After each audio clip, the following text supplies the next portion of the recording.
चलिए आज हम बात करते हैं कॉम्प्लेक्स नंबर के सेकंड वीडियो में। फर्स्ट वीडियो में हमने कॉम्प्लेक्स नंबर में आपको इमेजिनरी नंबर क्या होते हैं, रियल नंबर क्या होते हैं, दोनों को बता दिया था और दोनों के कॉम्बिनेशन फॉर्म को हम कॉम्प्लेक्स नंबर कहते हैं, ये भी हमने आपको बता दिया था। ठीक है, चलिए आज उसके आगे की थ्योरी देखते हैं। कॉम्प्लेक्स नंबर क्या है? Such numbers which are in a form of x plus I y या a प्लस आई बी, ये भी लिख सकते हैं, ये भी लिख सकते हैं। रिप्रेजेंट करते हैं, it is represented by capital Z, इसे कैपिटल Z से रिप्रेजेंट किया जाता है।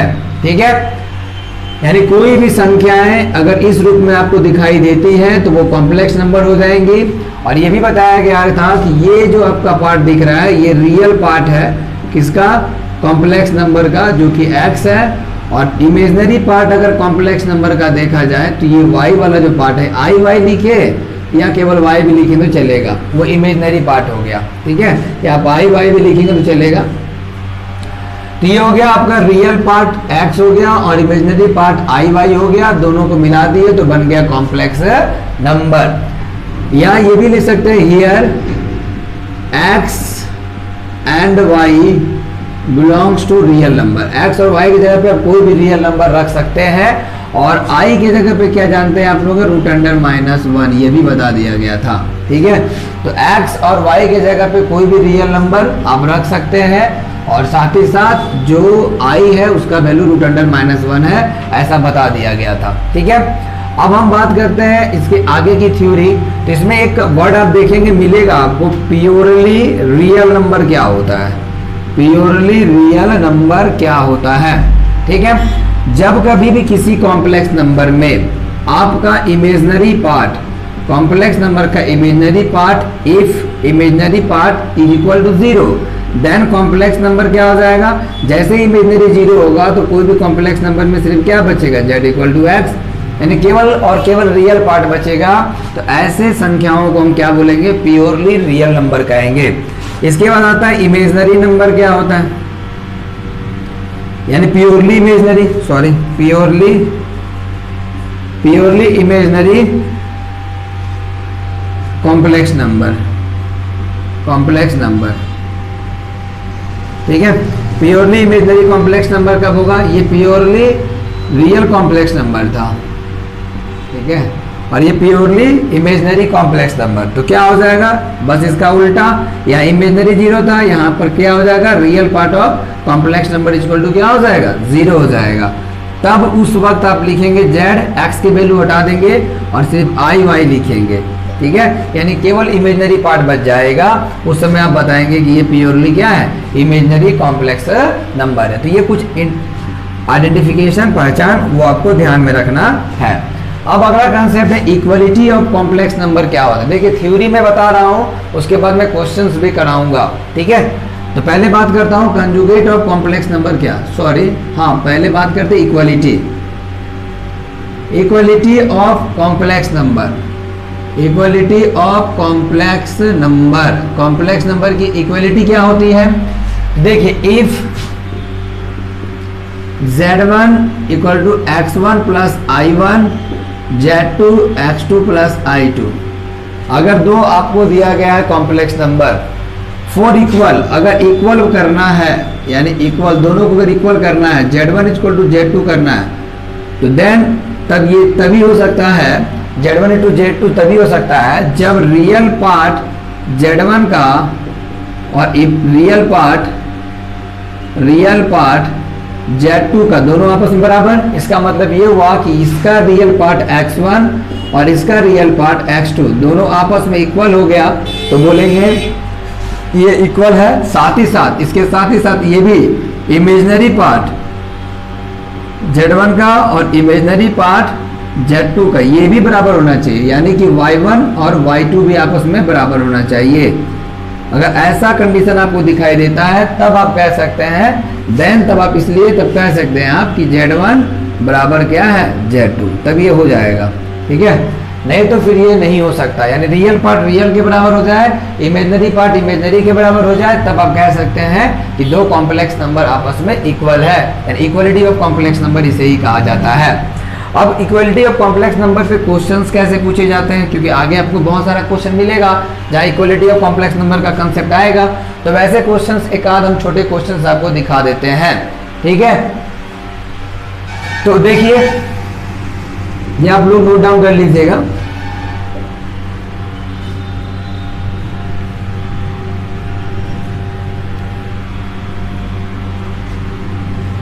देखिए एक क्वेश्चन लेते हैं हम यहां पर, find the value of A and b. A और बी की वैल्यू आपको फाइंड करनी है। क्वेश्चन क्या है, क्वेश्चन इस तरह दिया गया है, ए प्लस या ऐसे दिया गया है 3 plus Z1 equal to 3 plus 2i और Z2 इक्वल टू दिया गया है आपका 2a plus 5 plus 3 plus B I, ये दिया गया है। ठीक है, ये कोई कॉम्प्लेक्स नंबर है Z1 और Z2। तो find the value of A and B if Z1 equal to Z2 दे दिया गया है, यानी दोनों आपस में इक्वल है। तो जैसे ही दोनों इक्वल होगा तो अभी कंसेप्ट बताया गया, इक्वल जब भी होता है तो रियल पार्ट रियल के इक्वल हो जाएगा और इमेजिनरी पार्ट इमेजिनरी के इक्वल हो जाएगा। तो रियल पार्ट यहाँ क्या दिखाई दे रहा है 3 और यहाँ दिखाई दे रहा है 2a प्लस 5, और यहाँ देखिए इमेजिनरी के सामने कोफिशिएंट में क्या दिखाई दे रहा है, i का 2 दिखाई दे रहा है, और यहाँ i कोफिशिएंट क्या दिखाई दे रहा है 3 प्लस b, यानी रियल पार्ट रियल के इक्वल और इमेजिनरी पार्ट इमेजिनरी के इक्वल करके सॉल्व कर लेंगे। यानी 3 माइनस 5 2a यानी -2 2a यहाँ हो जाएगा और 2 कट करेगा, a की वैल्यू आ जाएगी -1। ठीक है, इस जगह पर आएंगे तो क्या होगा, 2 माइनस 3 करेंगे और वैल्यू निकालेंगे तो कितना निकल कर आ जाएगा, -1 आ जाएगा। तो a की वैल्यू भी आ गई और b की वैल्यू भी आ गई। आसान था, रियल पार्ट को रियल के इक्वल कर दिया गया और इमेजिनरी पार्ट को इमेजिनरी के इक्वल कर दिया गया, तो काम हो गया। ठीक है, इसी टाइप से और बहुत सारे क्वेश्चंस बनेंगे। जब हम क्वेश्चंस करेंगे बुक्स का तो आपको वहां पर बहुत सारा क्वेश्चन करा दिया जाएगा। ठीक है, अब अगला कंसेप्ट आपका आता है, यहां कर लेते हैं। अगला कंसेप्ट क्या होता है, या इसे हम थोड़ा रफ कर देते हैं, मिटा देते हैं, उसके बाद यहां बताते हैं। देखिए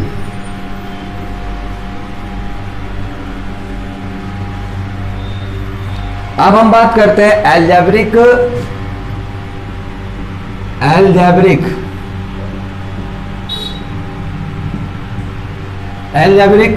operation of any complex number.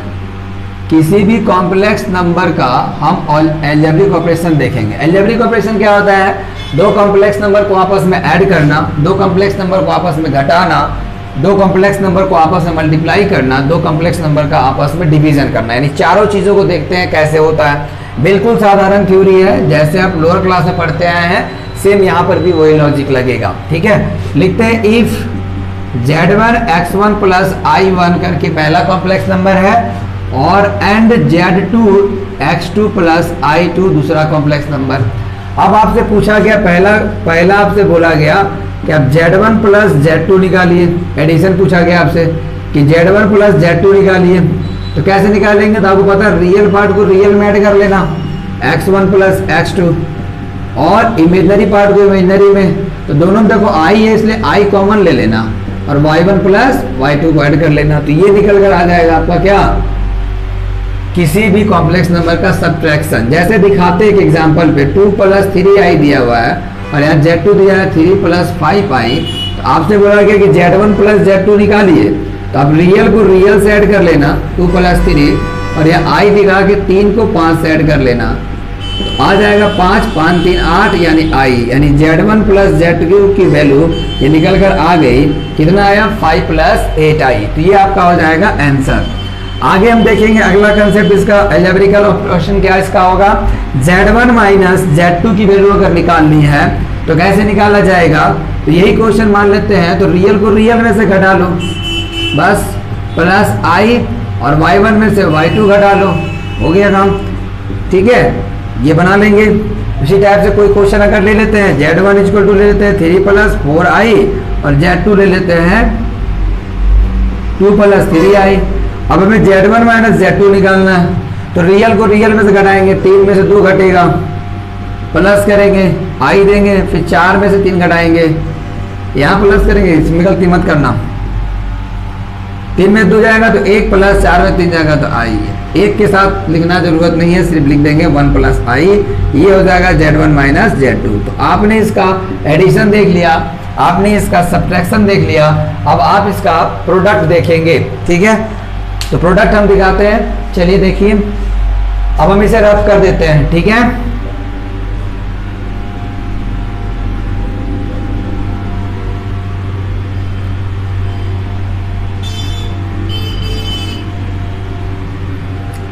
अब हम बात करते हैं प्रोडक्ट का, यानी तीसरा हमारा अलजेब्रिकल ऑपरेशन क्या है, प्रोडक्ट है। Z1 को Z2 से इनटू करेंगे। तो आपको पता है यहाँ पर आपको दिया गया था x1 प्लस I1, ये पहला Z1 था, और x2 plus I2, x2 plus Y2I, ये आपका दूसरा हो गया। दोनों को आपस में मल्टीप्लाई करना, ये I इधर उधर लिख सकते, कोई दिक्कत नहीं है। अब यहाँ देखिए, यहाँ से x1 निकालिए, ये पूरा आप जानते हैं, बेसिक बता देता हूँ। फिर यहाँ से आई वाई बाहर होगा, ये पूरा x2 प्लस y2 साथ में आई। अब इसमें x1 x2 हो जाएगा, और यहाँ हो जाएगा आपका प्लस x1 y2 साथ में आई। फिर यहाँ पर करेंगे आई वाई आई, अच्छा y1 आई y1 साथ में x2 प्लस इसको मल्टीप्लाई करेंगे तो आई y1 इंटू आई y2, ये हो जाएगा। अब देखिए आपको करना क्या है, x1 और x2, ठीक है, इन दोनों में i कॉमन कर लीजिएगा। यहाँ से x1 y2 plus y1 x2 आ जाएगा। ठीक है, और इस जगह पे देखिए i और i स्क्वायर होता है, i स्क्वायर हो जाएगा। यहाँ i स्क्वायर कर लीजिएगा और y1 y2 कर दीजिएगा। अब i1 स्क्वायर की वैल्यू -1 होती है, आपको पता है। तो यानी x1 और x2, और यहाँ i स्क्वायर की वैल्यू जैसे -1 रखेंगे तो माइनस में y1 और y2 आ जाएगा। ये पूरा रियल पार्ट हो जाएगा, और इमेजिनरी पार्ट में आपका i x1 y2 y1 x2 ये निकल कर आ जाएगा। तो ये हो गया आपका वैल्यू Z1 और Z2 का। तो बहुत साधारण कंसेप्ट है, जो अलजेब्रिकल ऑपरेशन लोअर क्लास में किए हैं वही काम यहाँ भी करना है। ठीक है, उसके बाद आता है बारी डिवीजन का। तो जब हम किसी भी कॉम्प्लेक्स नंबर को डिवाइड करेंगे, Z1 और Z2 करेंगे, तो क्या निकल कर आएगा। देखिए Z1 और Z2 जब करेंगे ना, तो क्या निकल कर आएगा, Z1 की वैल्यू हो जाएगा x प्लस आई वाई, नीचे x माइनस आई वाई। अब जानते हैं नीचे में जब भी i के फॉर्म में दिखाई देगा, इसके पिछले वाली वीडियो में हमने बताया है, जो बच्चे उस वीडियो को नहीं देखे हैं उससे जाकर देखेंगे, हमारे प्ले लिस्ट में मिल जाएगा। तो यहाँ इससे हम क्या करेंगे, ऊपर ले जाएंगे। नीचे अगर i के फॉर्म में होता है तो रेशनलाइज करेंगे, प्लस करके आई वाई ऊपर मल्टीप्लाई कर देंगे न्यूमरेटर और डिनोमिनेटर में।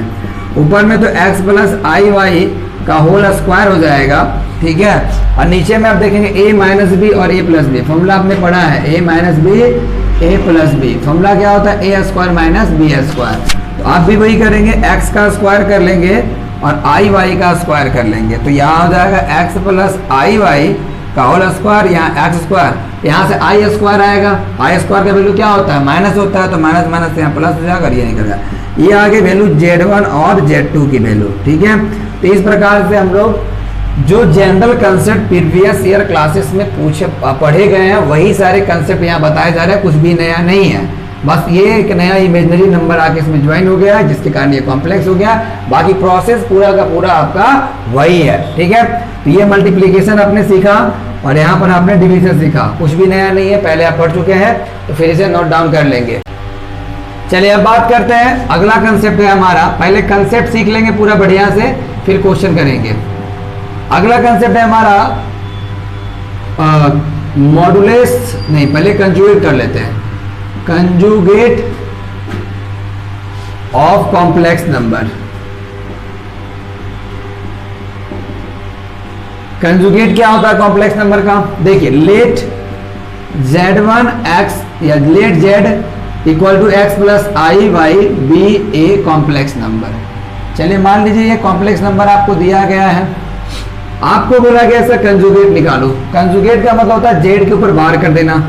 एक्चुअल इसका मतलब यह होता है ना कंजुगेट का, कि sign of imaginary part will be change. यानी वो चेंज हो जाएगा, बदल जाएगा। यानी अगर प्लस है तो माइनस हो जाएगा, x अगर प्लस था तो क्या हो जाएगा माइनस y, यही इसका कंजुगेट होता है।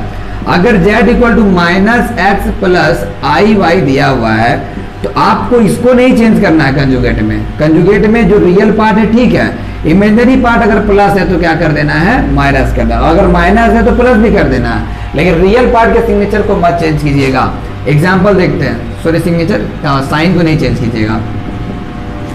एग्जाम्पल देखते हैं, z1 इक्वल टू या z equal to 3 plus 2i दिया गया है तो कंजुगेट निकालने बोला गया तो क्या करेंगे 3 माइनस 2i कर लेंगे। z equal to minus 2 minus 3i अगर दिया हुआ है, आपसे बोला गया इसका आपको निकालना कंजुगेट, तो रियल पार्ट में no change but imaginary part will be change, यानी ये चेंज हो जाएगा। कैसे, तो माइनस का क्या कर देंगे प्लस कर देंगे, तो ये हो गया आपका कंजुगेट ऑफ कॉम्प्लेक्स नंबर। तो बहुत आसान है। इसमें एक लॉजिकली एक बात आपको याद रखना ये है कि z1 कोई कॉम्प्लेक्स नंबर है और कॉम्प्लेक्स नंबर का हम फिर से क्या कर दिए, फिर से हम कंजुगेट कर दिए तो वापस आपको वो ओरिजिनल नंबर मिल जाएगा।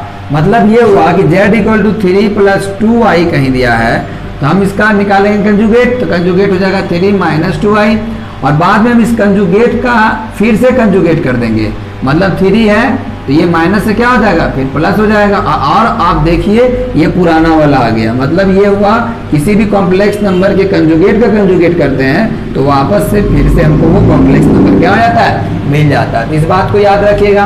दूसरा चीज ये होता है, इसकी कुछ प्रॉपर्टी होती है कि Z1 और Z2 दो कॉम्प्लेक्स नंबर है, दोनों में आपस में एडिशन है, ऐड करके उसका कंजुगेट निकालें। आप इंडिविजुअल भी निकालिएगा और जोड़िएगा तो आंसर वही आएगा। इसको ये फॉलो करता है, इस इक्वेशन को ध्यान रखिएगा।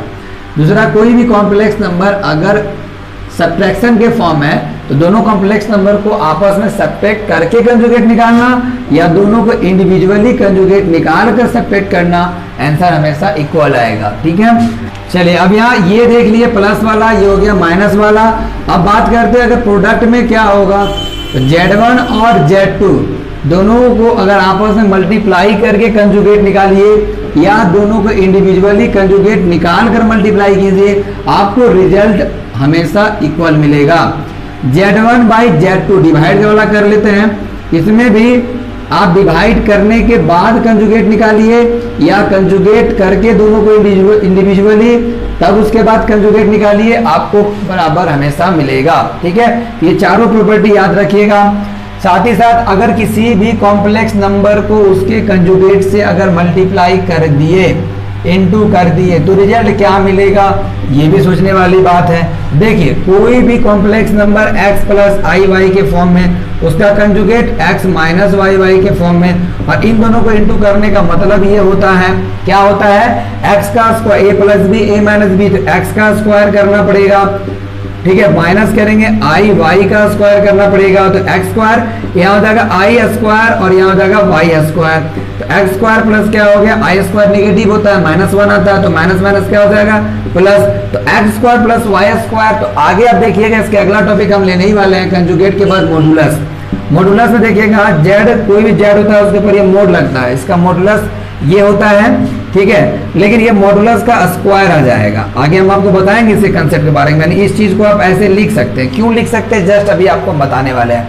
ठीक है, लेकिन आपको ये समझ में आ गया कि कोई भी कॉम्प्लेक्स नंबर उसके मॉडुलस फॉर्म से जब मल्टीप्लाई होता है, सॉरी कोई भी कॉम्प्लेक्स नंबर अपने कंजुगेट से जब मल्टीप्लाई होता है तो वो इस फॉर्म में आ जाता है, मॉडुलस के फॉर्म में आ जाता है, मॉडुलस का स्क्वायर आ जाता है।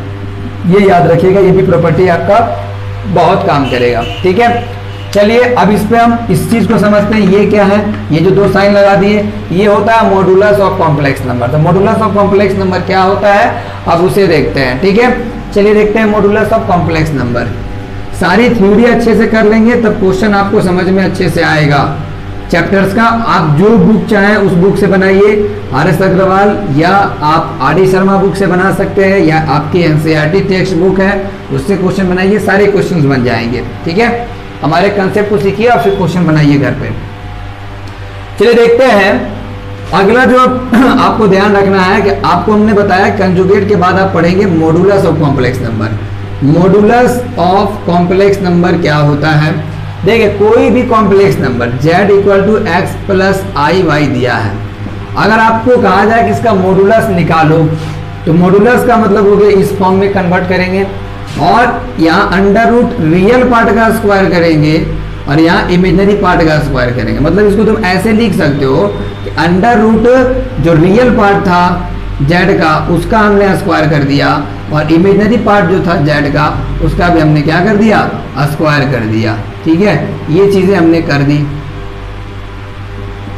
ठीक है, इमेजिनरी पार्ट का भी हमने स्क्वायर कर दिया और रियल पार्ट का भी स्क्वायर कर दिया। ठीक है, मतलब कोई एक एग्जांपल देख लेते हैं। z इक्वल टू मान लीजिए 3 प्लस 4i दिया हुआ है, आपको बोला गया मॉडुलस निकालो, तो मॉडुलस कैसे निकालेंगे, अंडर रूट पहले रियल पार्ट का स्क्वायर करो फिर इमेजिनरी पार्ट का स्क्वायर करो, 3 3 है 9, 4 चौक 16, 16 9 25 और ये आ गया आपका 5, ये हो गया आपका मॉडुलस। ठीक है, आप कभी भी निकाल सकते हैं। मान लीजिए z इक्वल टू सिर्फ 4i दिया हुआ है, तब क्या निकालेंगे, कोई दिक्कत नहीं, रियल पार्ट है ही नहीं, इमेजिनरी पार्ट में 4 लिखा है उसका स्क्वायर कर लेंगे, 0 और 4 का 16, 16 बाहर निकल कितना हो गया 4, ये निकल कर आ गया। इस तरह से हम किसी भी कॉम्प्लेक्स नंबर का मॉडुलस निकाल सकते हैं। अब कोई सोचता होगा कि मॉडुलस एक्चुअली होता क्या है। देखिए मॉडुलस क्या होता है, कोई भी कॉम्प्लेक्स नंबर का जो पोजीशन है उसका ओरिजिन से डिस्टेंस मॉडुलस कहलाता है। बात आपको नहीं समझ में आई तो देखिए मैं बताता हूँ, इसे आप नोट डाउन कर लीजिएगा। चलिए अब बात करते हैं, अगर मान लेते हैं कि z इक्वल टू हमें दिया गया है 3 प्लस 4i, तो हम इसे कोऑर्डिनेट फॉर्म में देखिए किस प्रकार से रिप्रेजेंट करते हैं। आगे आपको पोलर फॉर्म भी पढ़ाया जाएगा, फिलहाल आप देखिए इसको कैसे रिप्रेजेंट करते हैं, क्योंकि इसको अगर आपको मॉडुलस समझना है कि एक्चुअल मॉडुलस का मीनिंग क्या होता है, तो आपको थोड़ा कोऑर्डिनेट पे से समझना होगा। देखिए ये कोऑर्डिनेट का ये y एक्सिस है, अब ये y एक्सिस ना कहलाकर कहलाएगा इमेजिनरी एक्सिस, इमेजिनरी एक्सिस, इसे हम इमेजिनरी एक्सिस कहेंगे। और ये तुम्हारा जो है इसे रियल एक्सिस कहा जाएगा, ये हो गया तुम्हारा रियल एक्सिस। रियल एक्सिस का ये एक्स एक्सिस है। आप इसमें नंबर रिप्रेजेंट करो 1 2 3 4, इधर -1 -2 -3 -4, बच्चे जानते हैं इस चीज को। ये i, ये 2i और ये 3i, negative i -2i -3i, ये हो गया। अब आप देखेंगे 3 प्लस 4i कहाँ रिप्रेजेंट होगा, तो x का कोऑर्डिनेट में 3 दिख रहा है यहाँ और y कोऑर्डिनेट में 4i, तो 4i यानी यहाँ, यानी अगर इसका रिप्रेजेंटेशन किया जाए तो यहाँ किया जाएगा 3 प्लस 4i। अब मान लेते हैं कि इस जगह पे किसी बालक को बैठा दिए, बालक मतलब राम को, राम को हमने बोला कि तुम 3 प्लस 4i के पोजीशन पे चले जाओ, वो चला गया। ठीक है, अब मान लेते हैं कोई बच्चा ओरिजिन पे है, तो वो कहेगा इसे हम लोग ओरिजिन कहते हैं, ध्यान रखिएगा ये ओरिजिन है। ऐसे आपको जब कोऑर्डिनेट ज्योमेट्री पढ़ाया जाएगा तो वहाँ इसके बारे में बहुत डिटेल से बताया जाएगा। तो ओरिजिन ये है, अगर बोला जाए कि राम का ओरिजिन से डिस्टेंस बताओ कि राम का ओरिजिन से क्या डिस्टेंस है, तो आपको पता है कि ओरिजिन पे जो वैल्यू होता है वो 0 0 होता है और यहाँ का कोऑर्डिनेट आपको दिख ही रहा है 3 और 4। तो अगर आपको हम ये कहते हैं कि आप O से लेकर R निकालो, मतलब ओरिजिन से लेकर R तक का दूरी, तो आपने कोऑर्डिनेट ज्योमेट्री में पढ़ रखा है कि जो यहाँ x कोऑर्डिनेट है वो माइनस होगा, 3 माइनस 0 का होल स्क्वायर, i से कोई मतलब नहीं है, 4 माइनस 0 का होल स्क्वायर। और अब देखो यार 3 का स्क्वायर 9, 4 का 16, 16 9 कितना होता है 25, यानी कितना है 5, यानी ये दूरी कितनी आ गई 5। और अगर हम इसे कॉम्प्लेक्स नंबर में बोले, कॉम्प्लेक्स नंबर इसका मॉडुलस निकालो, तो भी तो वही काम करेंगे, 9 16 16 9 कितना हुआ 25, यार यहाँ कितना आ गया 5, आया कि नहीं आया।